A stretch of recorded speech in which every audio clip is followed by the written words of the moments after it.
including partners in the Asia-Pacific region and Latin America. European defense will need to be linked to the world. GlobSec European Security Initiative is our flagship initiative that aims to critically analyze the current state of development of European defense capabilities and put forward a strategic vision of European defense in light of this context. What is a feasible and desirable level of ambition of European defense integration? What measures can be taken to deliver tangible results? We offer answers to these questions and much more within the initiative and are looking forward to working with you on refining them further.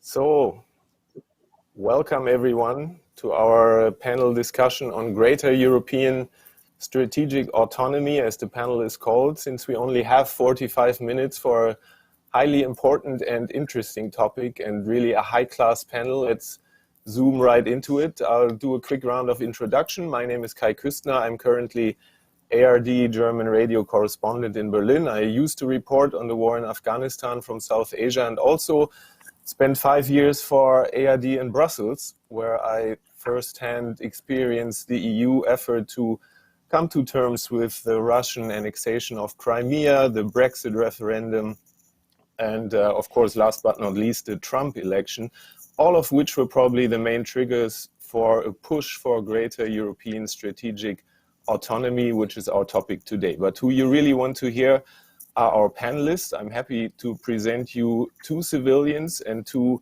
generals, very well chosen. I'll do ladies first. Let me start with Nathalie Loiseau, who has a long career in the French diplomatic service, who recently served as French Minister of European Affairs. She's currently chairing the subcommittee on security and defense of the European Parliament. Welcome. Hello. Second up, we have General Claudio Graziano. Mr. Graziano joined the Italian army back in 1972, became its chief of staff in 2011, and is now chairman of the European Union Military Committee, which means you're presiding over the chiefs of defense of the EU member states and you're advising the High Representative. To stay with the generals, we have General Knut Bartels, who served as the Danish Chief of Defense and was chairman of the NATO Military Committee from 2011 to 2015. And you're from an EU country, Mr. Bartels, which has an opt-out on EU defense, who does not participate in PESCO, so that should be an interesting topic, I think. And last but not least, let me introduce Carl Bildt, co-chair of the European Council on Foreign Relations, among many other things, as your Twitter account tells us. Carl Bildt used to be the Prime Minister of Sweden from 1991 to 94 and Foreign Minister for many years until 2014. So thank you all for joining us. From my side, let me start with a question I would like to ask to all of you. So we have a little bit of a solid base for our discussion. There seems to be a lot of confusion what strategic autonomy for Europe actually means. Is it about common defense projects? Is it about a standing EU army? Is it about protecting Eastern Europe against possible threats from Russia one day, which has been a NATO domain so far? Why don't you define the term for us? And maybe let me start with Mr. Bildt. Well, strategic autonomy is one of these sort of buzzwords in Brussels that I think is to some extent best left not defined. We have strategic autonomy. There are things that we can do on our own. There's no question about that. There are quite a number of things that we don't have the ability to do. notably sort of territorial defense in the east, nuclear issues, large-scale, high-end kinetic war. That is beyond our capabilities. But there are quite a number of other contingencies where we do have the capability in different respects, but in my opinion, we are somewhat reluctant to use the possibilities that we have.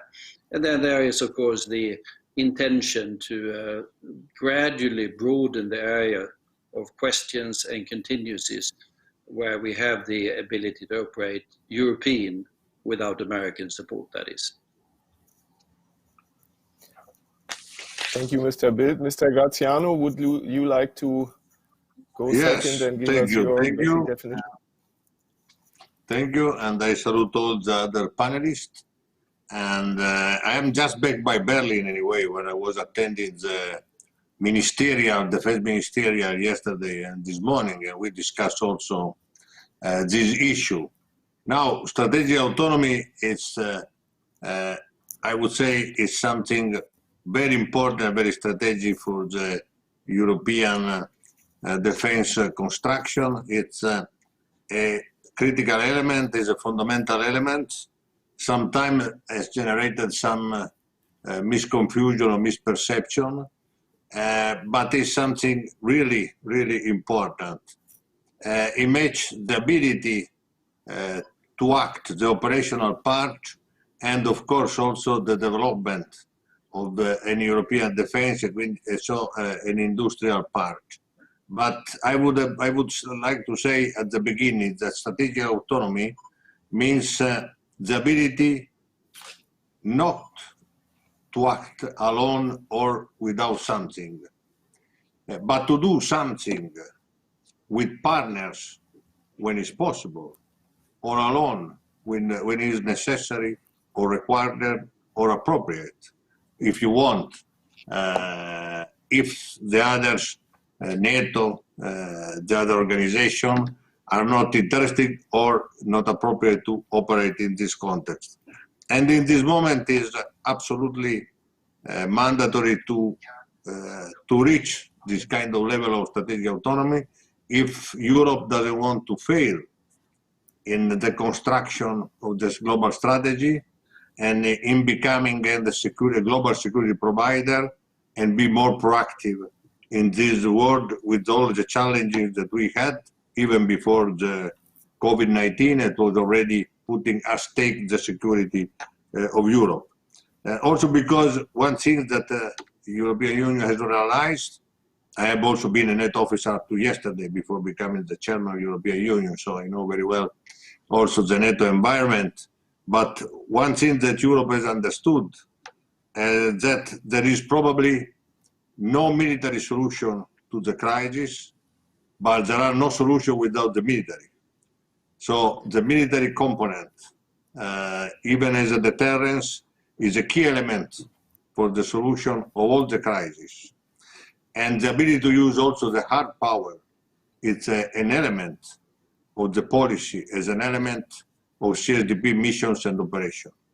And strategic autonomy in the moment doesn't mean that we are reaching the full autonomy to do everything, but to do what is in the level of ambition of the European Union, and to create and to make stronger the European defense, the industrial base, is also something is reinforcing NATO and the other elements, because that means that we are also more credible with partners. And when we make cooperation, it's a credible cooperation. The important element is the definition of the level of ambition, and so the will of the member states to act. Breakdown from my side. And one of my duties that I feel the most important, since I'm the highest ranking, but also the oldest in European Union, is to mobilize the sense of urgency of European country to fulfill the political level ambition that has been decided with concrete action in the two different paths of the strategic autonomies that are operations, CSDP operation, and on the other side, in the building of the industrial capability and the industrial autonomy that is the capability part. If you want, the part that makes the European Union also a pillar for NATO. I think you raised a very important topic with the industrial base. Let me first ask Madame Loiseau, how do you define strategic autonomy for Europe? I think that strategic autonomy is the way for Europe to be a relevant geopolitical actor. We have praised ourselves from being the ultimate soft power for decades, but the world has not become a safer place in recent times. And what we have been through with the pandemic is measuring the level of our dependency. Not only a military dependency, but dependency towards others on a number of key issues for the European Union. General Graziano referred to the definition of the strategic autonomy, which is included in the global strategy of 2016. That is to act with our partners and allies every time we can, but to be able to decide and act on our own every time we have to. We might have different strategic priorities with other members of NATO, for instance, which does mean that we want to weaken NATO, but some of us are not members of NATO, and sometimes NATO is not either interested or well equipped to address our strategic priorities. So strategic autonomy is something that we have to develop. And you may remember that the last time the European Parliament voted the CSDP report in the plenary, the notion of strategic autonomy was mentioned not less than 15 times in the report, which doesn't mean it's easy to define it in details. And it is probably part of the work that will be done through the strategic compass that we are going through right now. But there is no doubt that we are facing a number of challenges, threats, which are more diverse than what they used to be, in which we have to be relevant, even being a relevant European partner in NATO. Okay, and last but not least, Mr. Bartels. Oh, I'll try to highlighting by raising two questions. Whose strategic autonomy are we talking about? The European Union, but then let's call it the European Union strategic autonomy. And let's not call it the European strategic autonomy for the very simple reason, as was mentioned by Madame Loiseau. There are a number of nations which are not members of the European Union, and vice versa when we talk about NATO. And the key player here is, of course, the United Kingdom, as one of the two European nuclear nations, or nuclear powers. So I think the first step is to find out who are we talking about. The second step is with what. There is, of course, a difference between the political level and the military level. And I would like to concentrate on the military level. The military level is very simple. If we do not have a common military strategy, if we do not have a command structure, either borrowing it from NATO or having our own or using expanded national capabilities on that, and if we do not have the troops which are capable of working together and have a minimum of standardization from an industrial and logistic perspective, it would be very difficult. And I would like to warn a bit, as Mr. Carl Bildt alluded to, maybe not with the same purpose as me, I would like to warn a bit against the rhetoric and look at the nuts and bolts of the realities. Okay, thank you. You also raised the issue, is Great Britain going to be part of a security agenda or not? Let's also, I think we can't leave out the US out of the picture here. In the end, it was doubts about US reliability, which was one of the main reasons for calls for strategic autonomy. And President Trump is actually, I would say, in the process of tearing apart the security architecture the US built after 1945. So my question to you, all of you, would be, is Europe capable of filling the void militarily at all if the US withdraws, and how much should the US withdraw? I know that Germany always says we can only be in well, European sovereignty can only be an add-on to US alignment. We can't leave the US out of the picture. Other European countries are a little more straightforward. So how would you define it on that term, and how should we deal with the US in this respect? Well, I can start. I mean, there are clearly contingencies that we can't handle without the US. If we take sort of high-end territorial defense in the east of Europe versus a large-scale Russian aggression, which I think is somewhat unlikely, but if you go to Lithuania and Poland, it's uppermost in their mind, can't be done without the US. Can we arm in order to be able to do it together? Well, there have been a couple of studies done in the last few years, and it's doable, but we are talking about decades and very, very substantial increases in defense spending all across. Likely, well, less likely, I would say. And that still leaves out the big nuclear component, with due respect to the French. But there are quite a number of other things that we can do. But I remember from my time when I was attending the council, there was always a reluctance by the governments to use military power. I think the last operation on land that we did as EU was in Chad in 2007. Since then, every proposal to use sort of more, that's been the largest one we've done. Everything else has been smaller and training. And when confronted with, for example, the situation in Sahel, we rely on sort of ad hoc coalitions, and we rely on the UN and others. But there's been a distinct reluctance in Brussels to actually use military power. We got the battle groups. Paris even have the European Intervention Initiative, which includes the UK, which is a quarter of the military force in Europe. But that hasn't been used either. So I think it's fine that the European Parliament speaks about strategic autonomy, but we still have a situation where the governments in the Council are extremely reluctant, even in contingencies where it should be possible, to use military power. Would anyone want to answer that? Yeah, Madame Loiseau? I'm ready. Yes, After I share Natalie, a number of things. I share a number of things that Carl Bildt just said.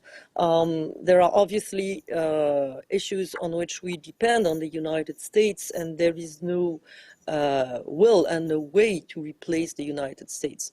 But the question mark is whether the United States remains as interested as it was in the past in the security of Europe. And it is not completely related to one specific President of the United States.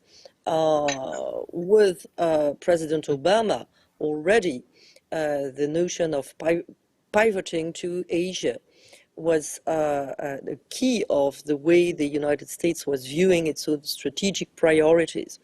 And in a conflict like Syria, we vividly remembered that at the end of the day in 2013, when a red line was crossed, the United States decided not to act, and we were not able to act on our own.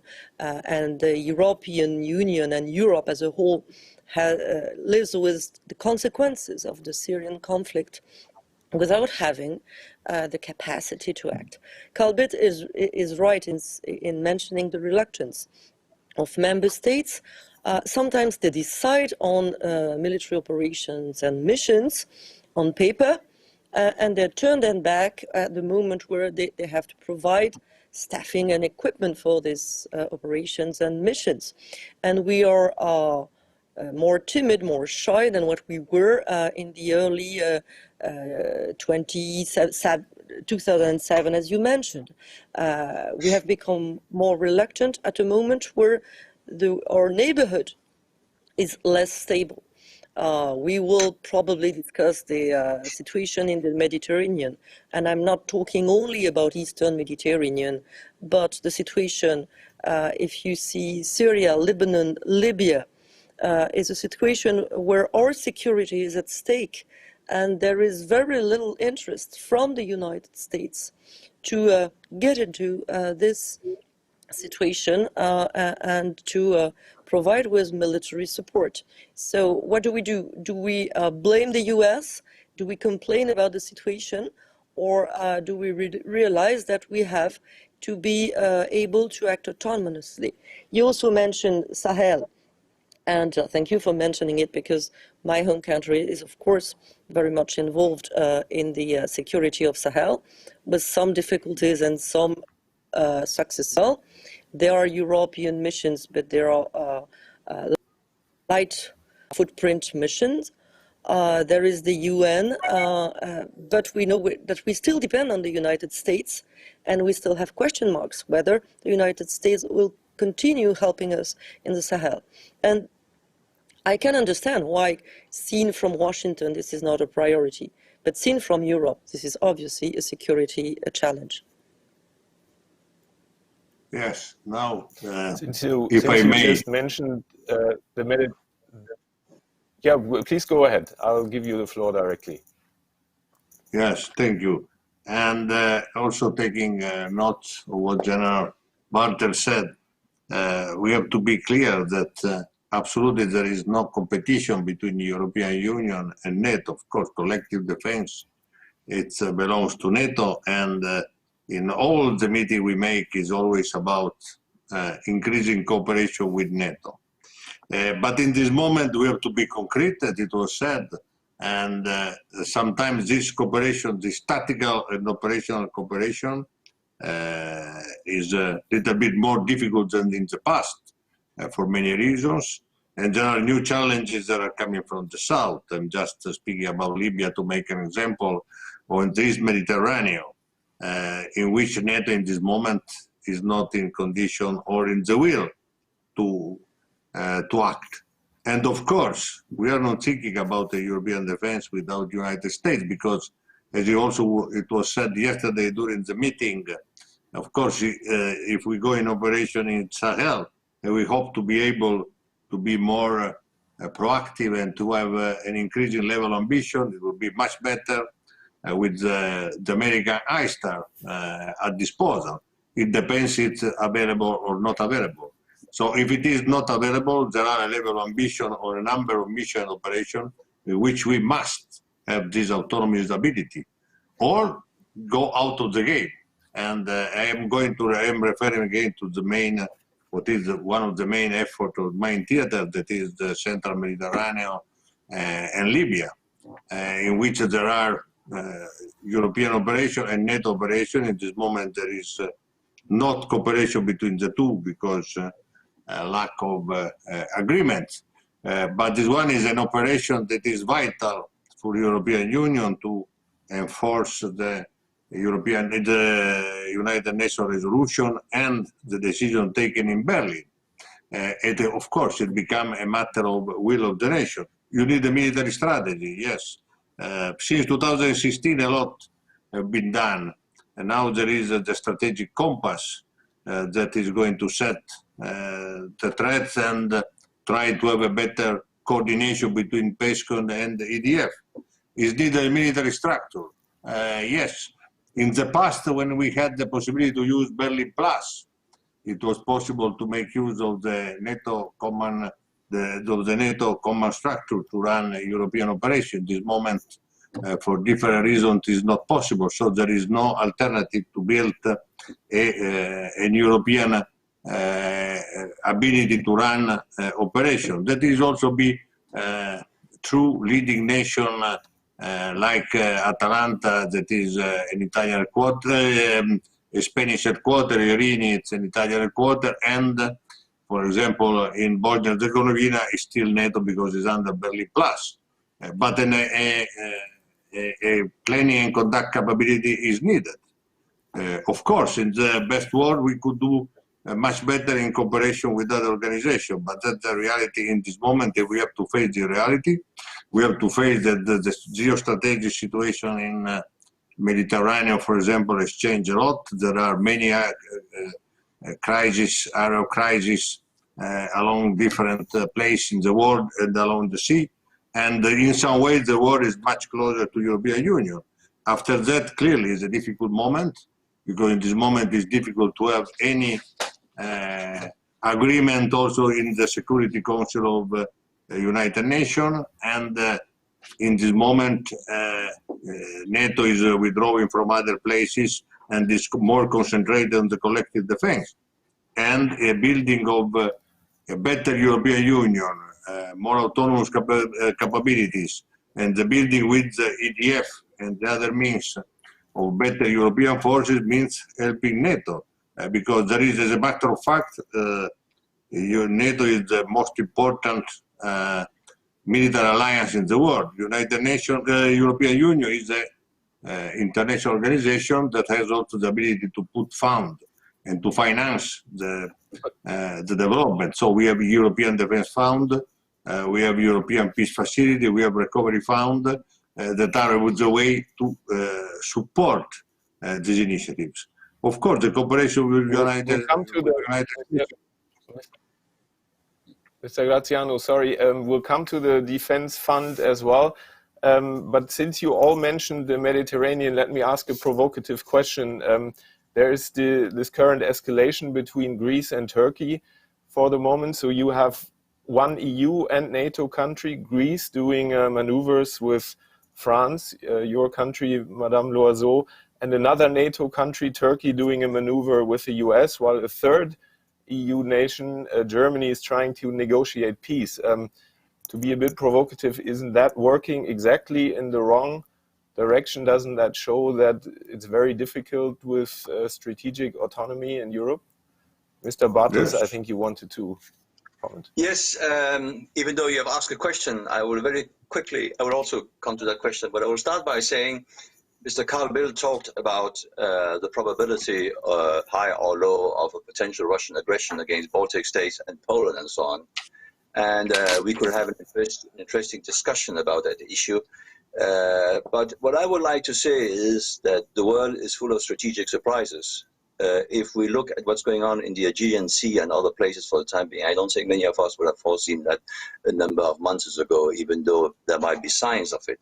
The issue of strategic surprises are seldom the lack of information. They are more whether the minds are open to see what is going to happen or not.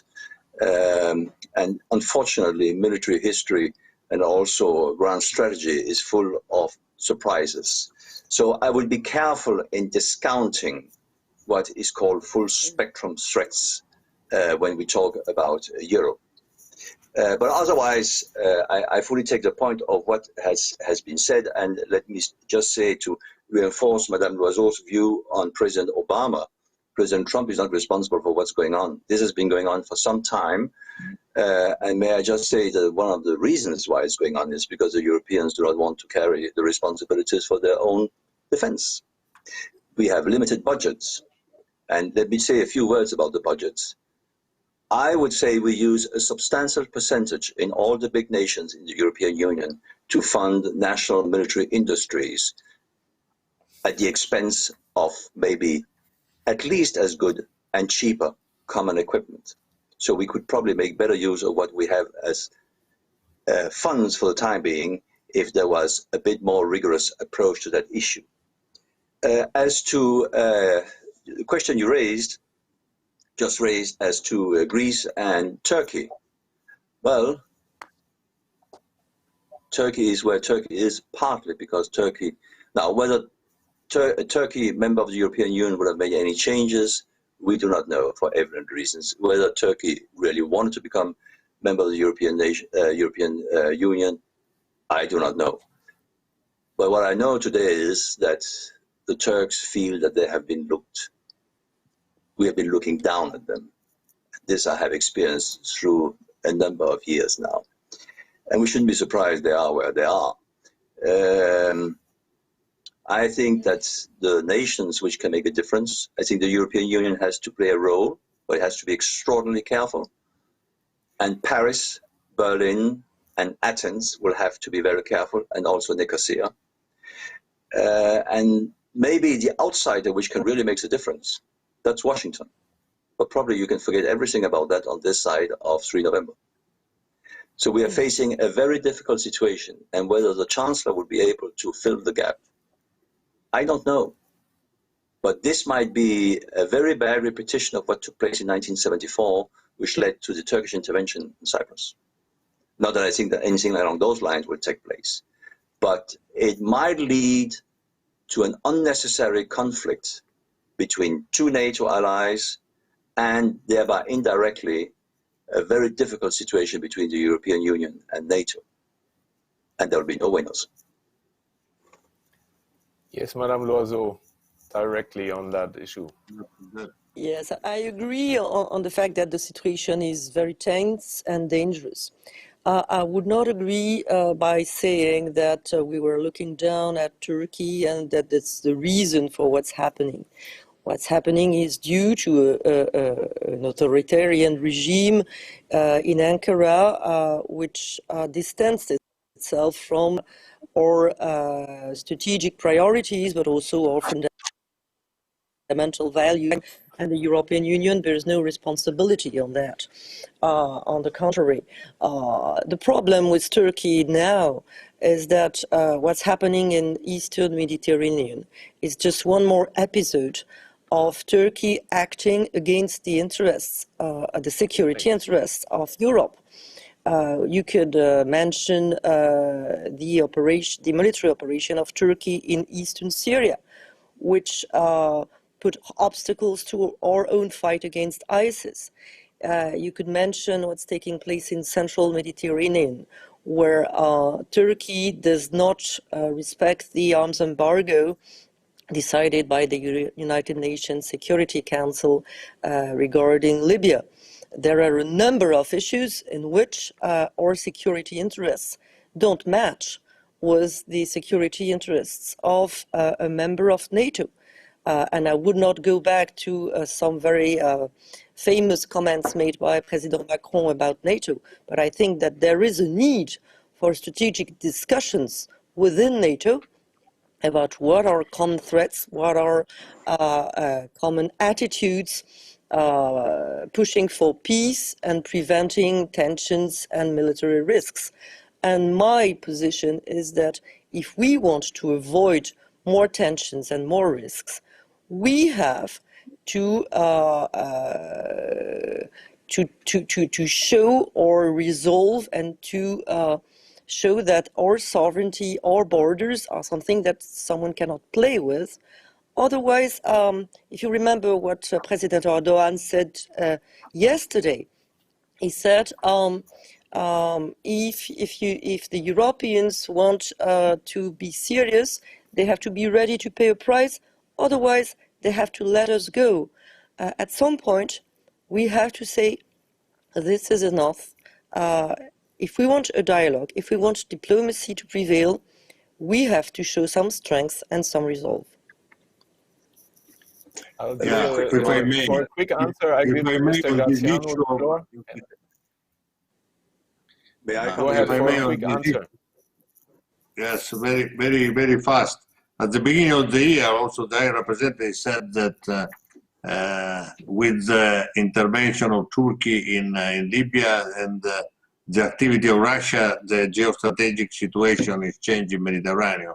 So what's happening in the central Mediterranean and what is happening in Libya is connected with happening in East Mediterranean. And there is no doubt that we go back to the need to have hard power, to the need to have our power even to run negotiation and as a deterrence. And but we need also, of course, the will to use sometimes even for a deterrence this military power. If we were able to implement correctly Irini, that was established in order to support the Berlin process and so to apply the embargo decided by United Nations as a step for ceasefire, that would be already a strong message for European Union security and defense. After that, it's a matter of reaching an agreement and to have a European Union to act in a more unified way and to mobilize this sense of urgency. And sometimes within the European country, of course, there is disagreement, as it is difficult now in NATO because, again, there are many European countries that are disagreement. And as I said, We would love to have a better cooperation at sea, for example, between NATO and European Union. In this moment, it's practically impossible to have this. But that means that there are more responsibility for European Union security and defense activity to operate and to become more credible, because the alternative is the failure, but that is not possible because a failure will be a step back over 20 or 30 years. So I am convinced, I'm optimistic, but we have really to be more serious to transform what is the political level ambition that was expressed by all the countries, because also in the crisis between Turkey and Russia and Cyprus, the East Mediterranean, the declaration of Europe is clear, as it is for Belarus, as it is for Libya. But after that, after the definition of the level ambition, we have to run for the activity, the connected activity, and that sometimes is a little bit more difficult. But of course, Rome was not built in few years. From 2016, a lot has been done. We have also to remember that the operation, we had the greatest operation against terrorism in Iraq was run by a coalition of willing. Probably 10 or 15 years ago would have been run by NATO. But I mean, this one is a timing which the international organization probably has to readjust to a new world.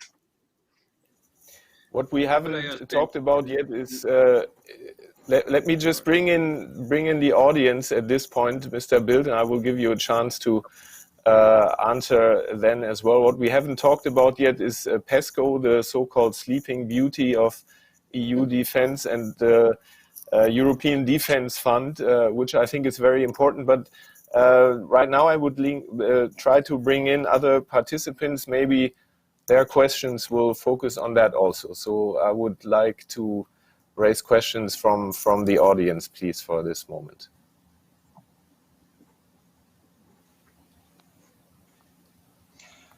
Here it comes. Yes, hello.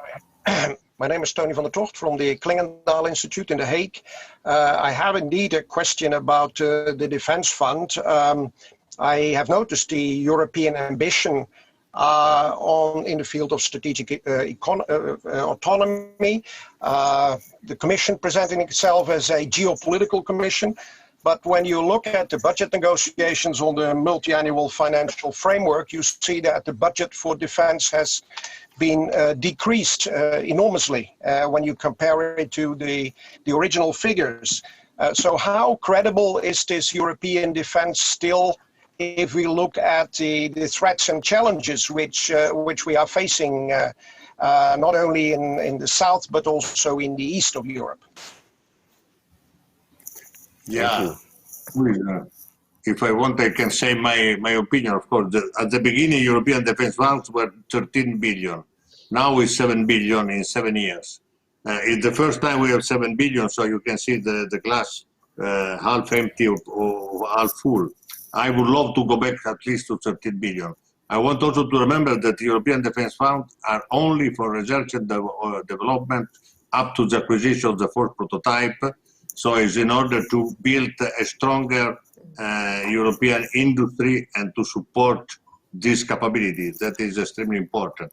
Now the real priority for us is that the pandemic, the COVID is not going to affect the defense budget that would hamper development. And that can be done only if the European Union learn how to act better together and to make projects that are also European projects that could protect this one. That doesn't mean to make it alone, because many things will be done with United States, with others, and I know United States is also very interested in PESCO and EDF in the other things. Through the strategy, the new strategic compass, we hope to put together all these kind of things to make it more effective. For the first time, we also have EPF, European Peace Facility, to have the operation. The real problem is that this one is crucial here, both for all these new procedures and for the operation. Is also the year in which we are fighting with the COVID-19. So it's really a challenging time. But compared to the past, we did a lot. I also remember that through the recovery fund, there are also initiatives that are eligible in the arena of security and defense, like cyber, digitalization, and resilience. So it again is also the matter of the will of the member states. It's not a lot, but is the largest things ever done by international organizations to support the defense and security.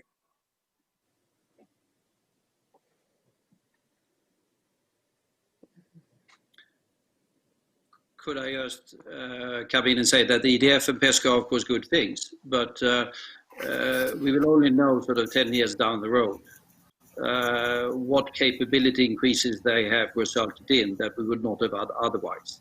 So it's going to take quite some time. I hope maximum effort is going to go into them. They are going to be sort of supplementary funding to the funding that is going to be in the respective national defense budgets. But then we come back to the question of building the capabilities over the years, and then the political willingness to actually use these capabilities in a credible way in the concrete contingencies. And I think far too much of the discussion is about sort of more theoretical concepts and bureaucratic mechanisms for money in Brussels, and far too little on actually operational contingencies and willingness to use also hard power to support the strategic ambitions that we have. I would like to support what Mr. Carl Bildt has just been saying on this issue, because we are wasting money in Europe on our defenses, as I mentioned earlier, on as to equipment. The only two real future programs which are worth really concentrating on are the future French-German combat aircraft and the future German-French main battle tank. If that can become a European solution to some of the big investments in various armed forces, we will have a real way ahead.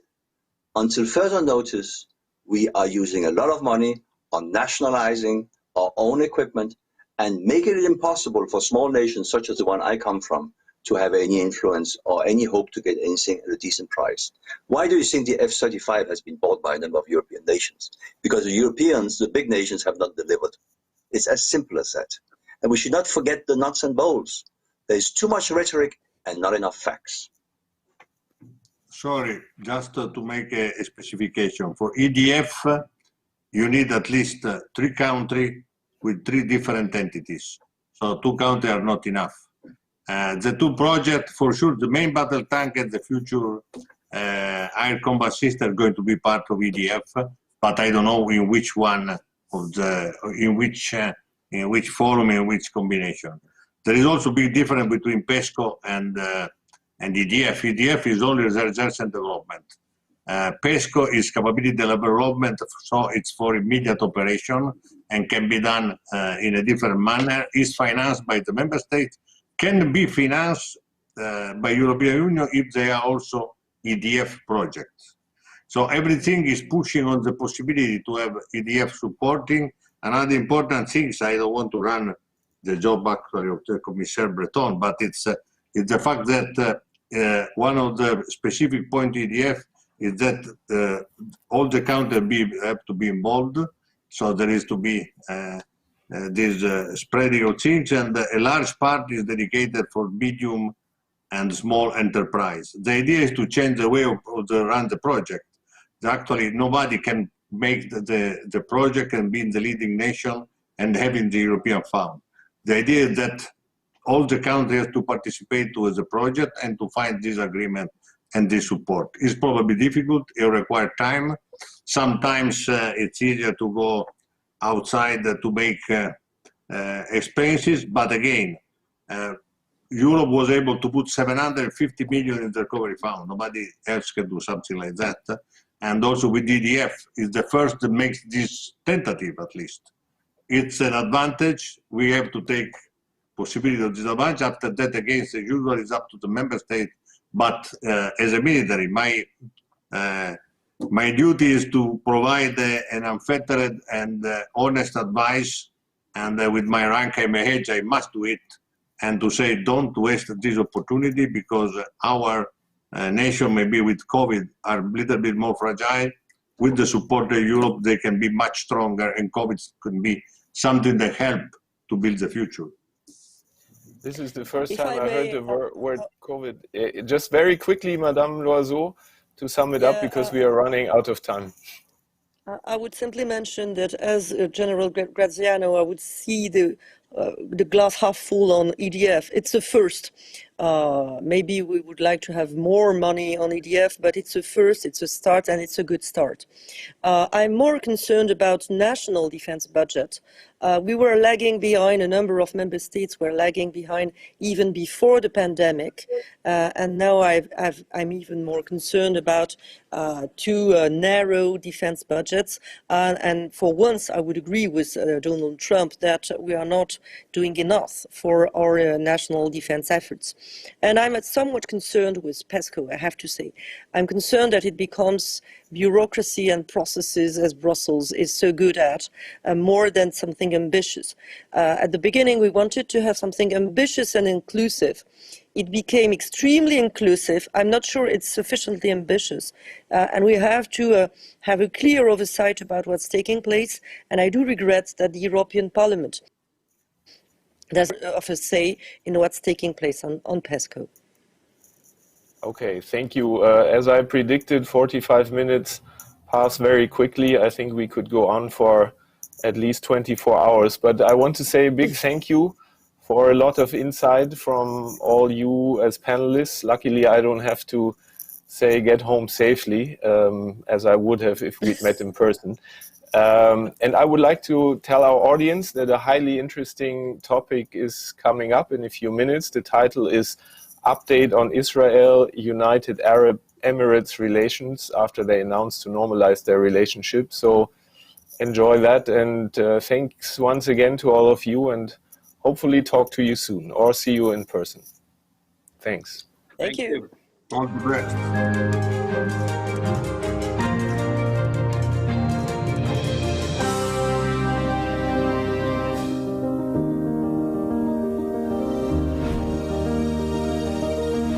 GlobeSec Tatra Summit drives discussions that shape the future of Europe.